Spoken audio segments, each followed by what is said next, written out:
Petrol ও diesel সহ নিত্য প্রয়োজনীয় পণ্যের অস্বাভাবিক মূল্য বৃদ্ধি, ব্যাপক দুর্নীতি এবং রাজ্যের আইন শৃঙ্খলা পরিস্থিতির অবনতির বিরুদ্ধে সোনামুড়ার কমলনগর এলাকায় সিপিআইএম সোনামুড়া মহকুমা কমিটির উদ্যোগে একটি প্রতিবাদ মিছিল ও সভা অনুষ্ঠিত হয়।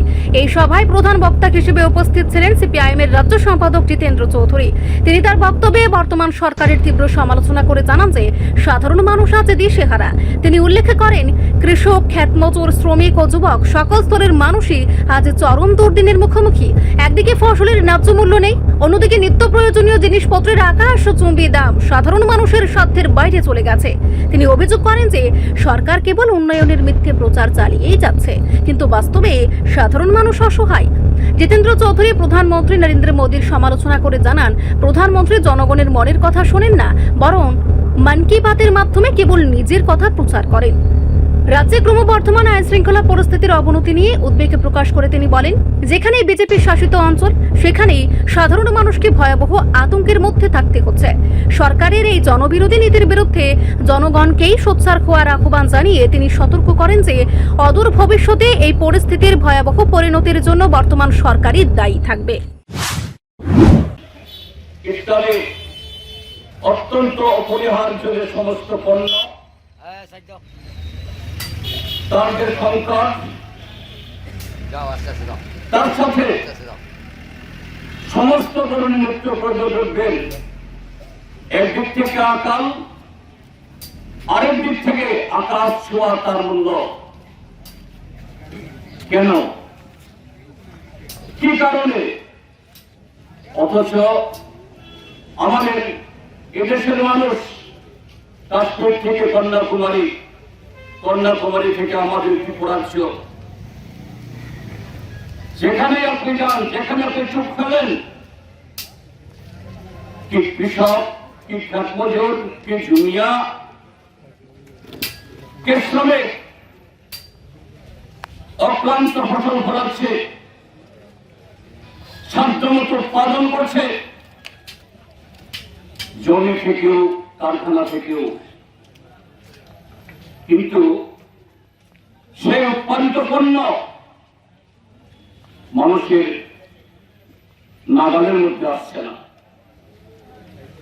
অস্বাভাবিক মূল্যের জন্য সেটাকে ধরতে পারছে না।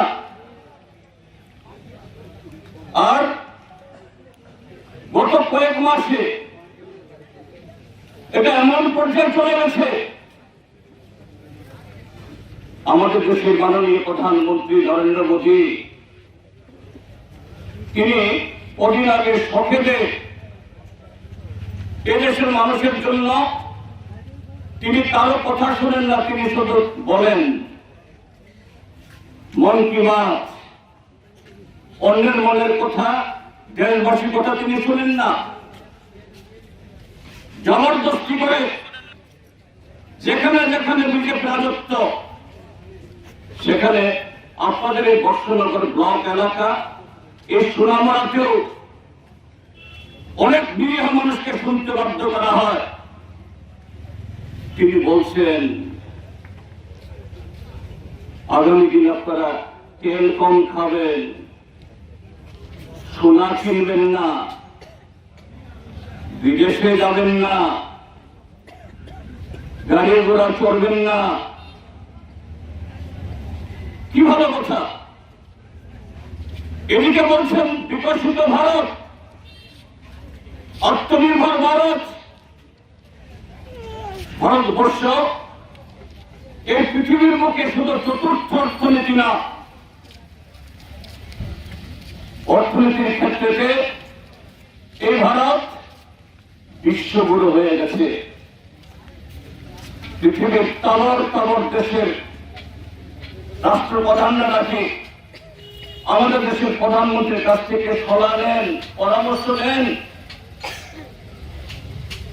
কিভাবে এই দেশ একেবারে রকেট গতিতে করছে, যা আমাদের বাস্তব জীবনের অভিজ্ঞতায় আপনি চাষা, ভূষা, কৃষক, শ্রমিক, যুবক, তার সাথে সে অভিজ্ঞতা মোটেই মেলে না। আর এই ক্ষেত্রে যেটা বললাম, এই গত কয়েক মাসে এটা কোন জায়গায় চলে যাচ্ছে এটা কোথায় গিয়ে শেষ হবে আমরা দেশের মানুষ আমরা কল্পনা করতে পারছি না। রিপোর্ট সংবাদ প্রতীক্ষা।